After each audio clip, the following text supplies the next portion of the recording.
Hello, fellow Porsche 917 fans. I'd like to show you my Jägermeister 1/18 scale Porsche 917 that I used, and with no further ado, I used to create my own Porsche 917/10 Can-Am car.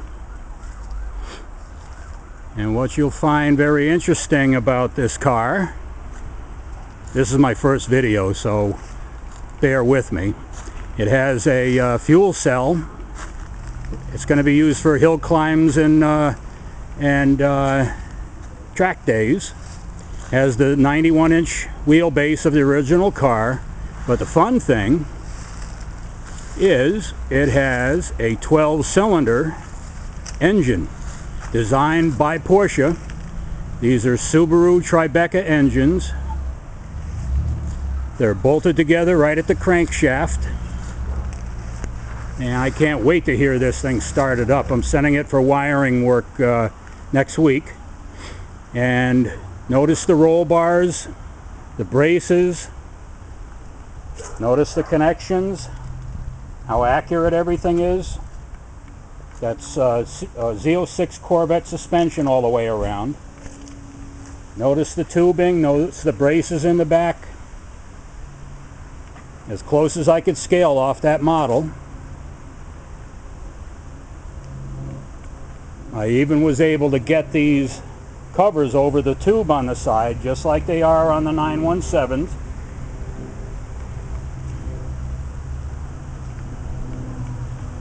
The car has all VDO gauges, oil pressure, oil temperature, and water temperature for both engines. It has a Kirky seat that I've modified to get into the right position. Wait till you see the next video. I just fabricated the gear shift that's going to look almost exactly like the original car. Going to get that welded up tomorrow. Willwood left foot braking. That's a Subaru Sport Shift transaxle in the back. There's going to be manual shifting as well as automatic. I figure some old guy like me is going to buy it, who was 19 years old in the day. I have a custom radiator there that takes the water from the two engines right on this side here. That's a Subaru cooling fan on there, and then it goes back to the engine on this side. That's the gas pedal from a Subaru Tribeca. I don't know if we're going to be using it or not. I'm having the engines powered by a standalone 6-cylinder computer, and we're going to probably try to bypass the variable valve timing, the smog, the whole 9 yards, and drive this just like an engine that would have been running 1971. Oh, I did this too. I gotta show you this. Gotta show you this. Coming in, coming in, coming in. Look at the key even. How about that, huh? And this steering wheel is a Prototipo, Momo Prototipo steering wheel. I should have straightened it out. And it's from the period. Look at the condition of the leather on it. And if you go to, on YouTube, if you go to the one where they change those broken head bolts, they have a steering wheel that looks exactly like that. I've redone the intake, so I have the throttle bodies right in the center. And what I'm going to be doing is making a fiberglass bucket, as it were, with a, I think it's 7-blade fan, which will be electric, of course.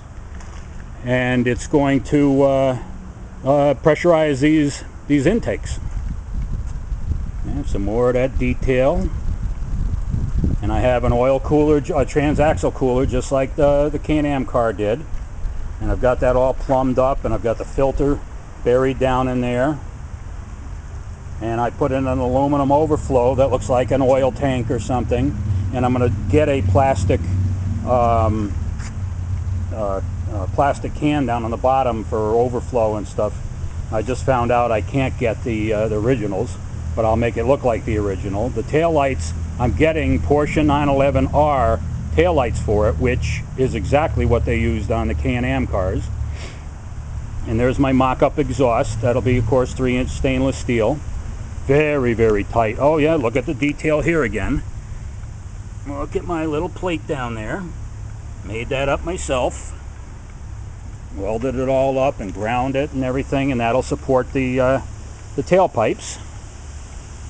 These are Z06 wheels and tires. That's the best I could do with the Corvette suspension. You can go down to 17-inch and still fit them on there, but to get any wider tires you have to go to custom wheels, and that wasn't in the budget. I've ordered from Barent's Performance Parts removable braces.